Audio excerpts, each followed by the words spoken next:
Hey guys, Chris and Boomer here live in the Dream Giveaway Garage. Happy Wednesday, everybody. And we made it through the hurricane. Oh yeah, that was, I think we might have lost a branch and somebody had a garden gnome knocked over, but other than that, it was more like a thunderstorm than a tropical storm. There you go. So we are, everything is safe here in the Dream Giveaway Garage. All of the cars are safe, nothing to worry about. And today is Mailbag Wednesday. So we're going to start today's conversation, everybody's least favorite topic, taxes. So when we talk about taxes, you'll notice, do you know we were the originators of paying the taxes? Nobody else was paying the taxes on big automotive grand prizes. And then Dream Giveaway in 2008 started paying the taxes. And you know the reason why we started doing that. Nope, I don't. You don't? Well, I'm going to tell you the reason why, and I'm going to tell them the reason why. We didn't want the grand prize winner to have to sell one of the cars just to pay the taxes. Makes sense. Total sense. So here's how it works. Anytime you look at a Dream Giveaway grand prize, you'll see a dollar amount next to the taxes. There is a formula that's used, and that's based upon the fair market value of the vehicle. And that is a similar guide to what they have at a DMV. Yeah. So if you're the winner, you would take the car into the DMV, and they're going to have a range of values.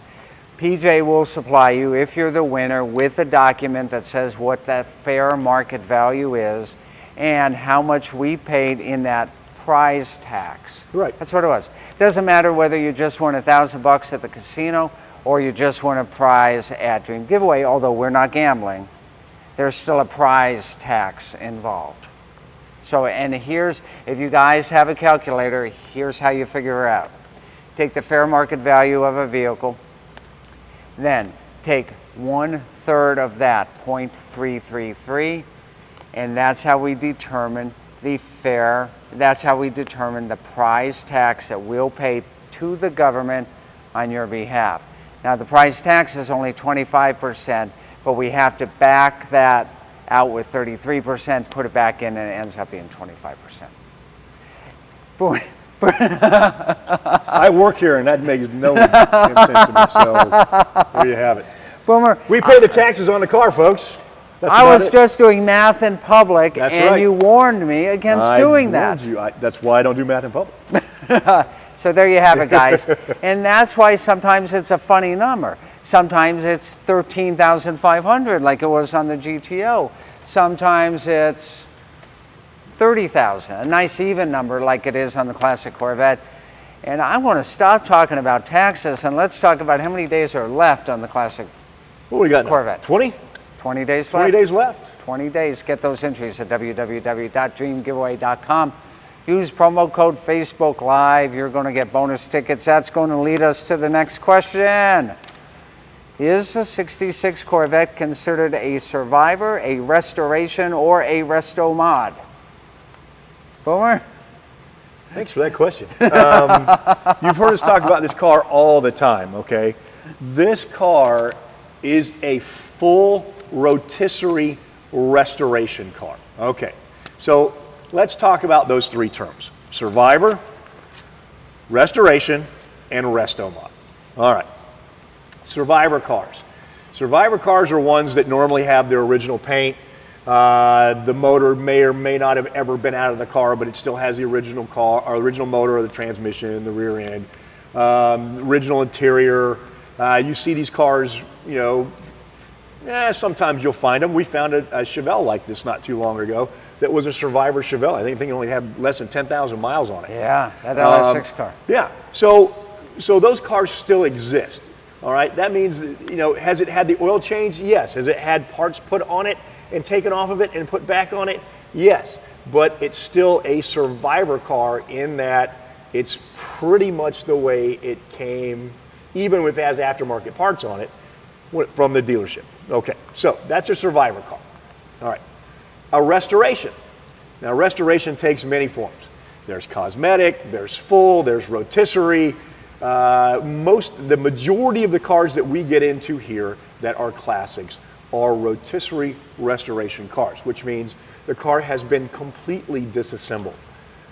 The chassis itself was put on a rotisserie, the body was put on a rotisserie, they were rolled upside down, everything was sanded, painted, repaired whatever needed to be done, and then the car was reassembled. In this case, this is a rotisserie restoration car, this 66 convertible, and it was done with all NOS, new old stock parts.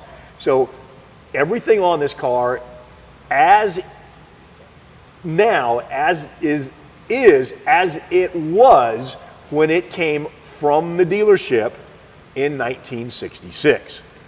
But it's not a Survivor because once it undergoes that rotisserie restoration, It's no longer a Survivor. no longer a Survivor. It turns into a restored car. You can't be both. You have to be one You or have to be one or the other. Have to be Yes. one or the other. And then once you, I won't get into the levels of restoration. I kind of touched on it just a little bit.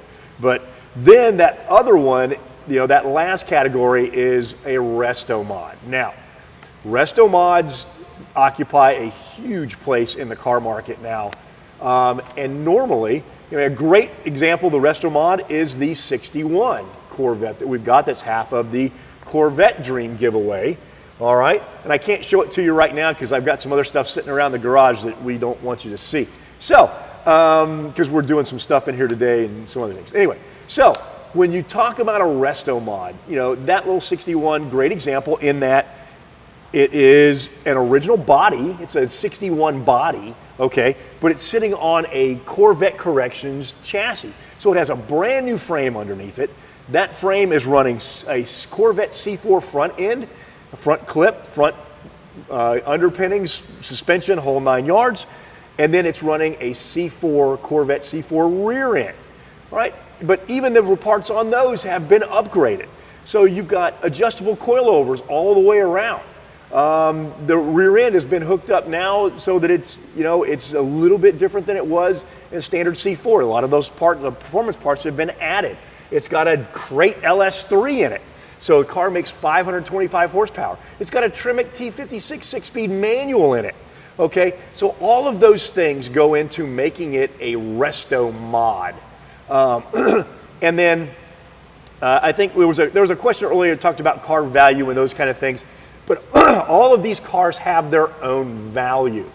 All right, a car like this that is a full rotisserie restoration car, this is going to be at the upper end of the restored car market.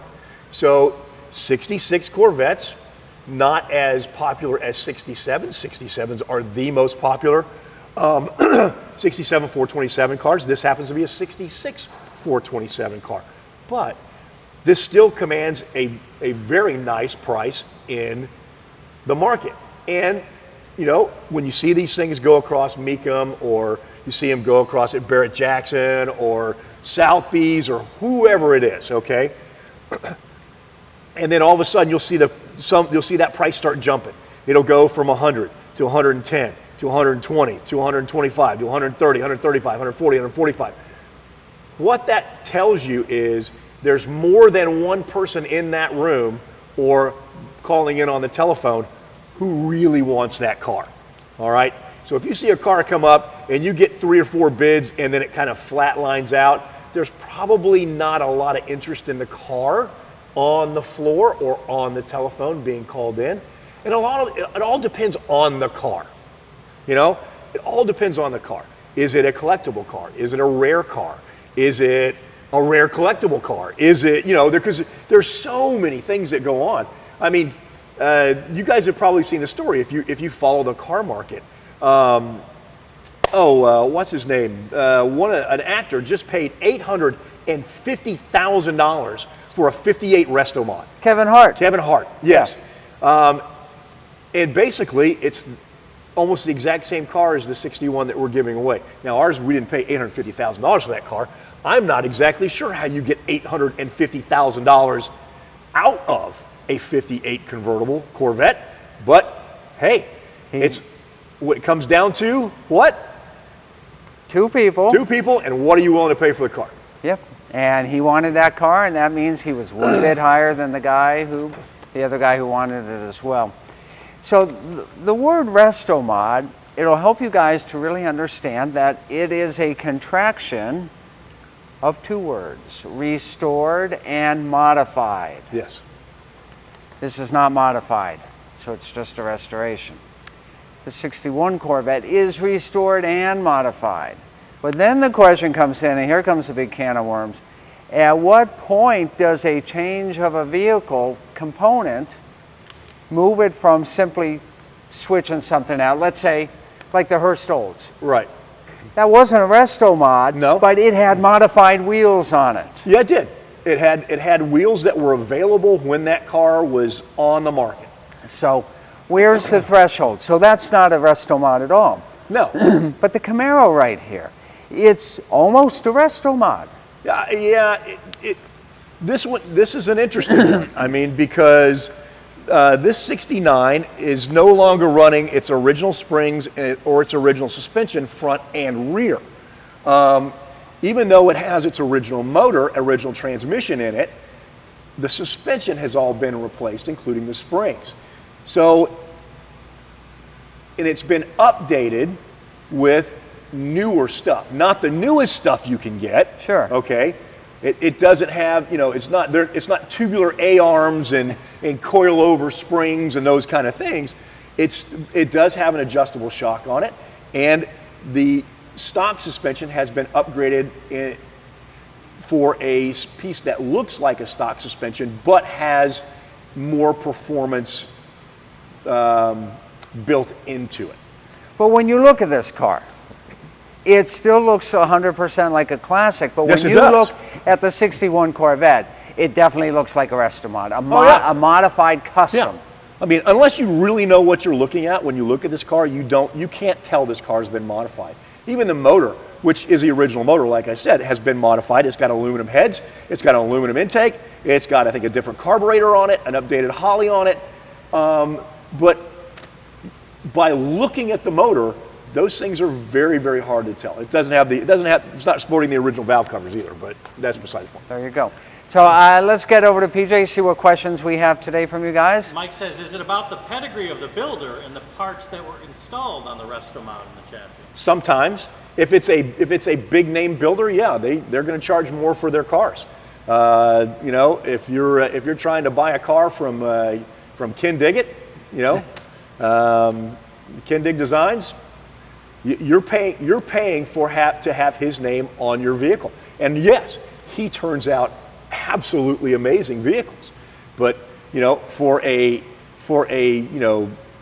resto mod of whatever it is, you're going to pay probably 2 to 3 times what you would pay an average run-of-the-mill shop. But you're going to get much better work. We're talking $500,000 cars. Oh yeah, or easily. more. Or more.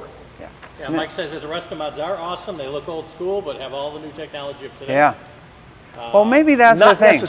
Not necessarily. Resto mods don't look original and have all new parts. They can, all right? But, I mean, take the 61, for example. That's a great example. That car does not look original.